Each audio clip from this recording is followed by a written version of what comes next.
Gipatuman pagbalik ang hugot nga guidelines sa Butuan City human kini gipailam sa Modified Enhanced Community Quarantine. Ano ang COVID-19 update sa Mindanao, pinaagi nining report.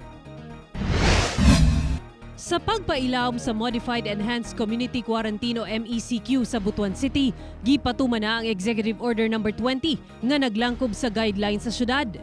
Essential travels lang ang tugutan. Magpaday ng curfew hours sugod alas 10 sa gabi hangtod sa alas 4 sa kadlawon.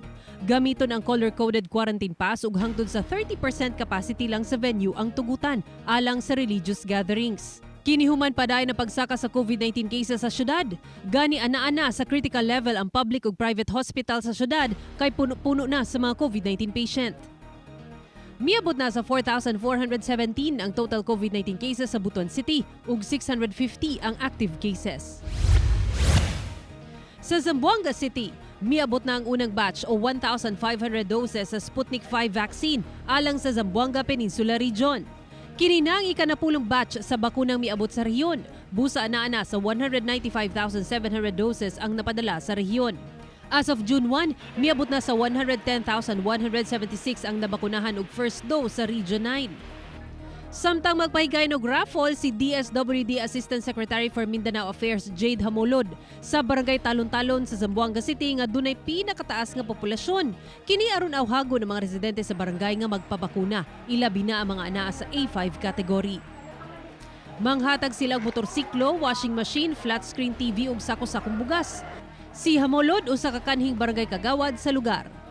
Misa ka na sa 10,250 ang total COVID-19 cases sa Zamboanga City, samtang miubo sa 2,024 ang active cases.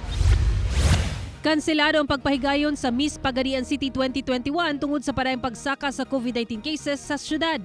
Gikatakda untang ipahigay ang pageant karong June 19. Mihangyong organizers ug pagsabot gikan sa katawhan. Doon na 3,042 kakumpirmadong kaso sa COVID-19 ang Zamboanga del Sur ug 1,199 ang aktibong kaso. Sa Davao City, usa ka 24-day-old baby boy nga taga-Maa ang nagpositibo sa COVID-19. Nakasinati kini og sintomas ni atong May 23.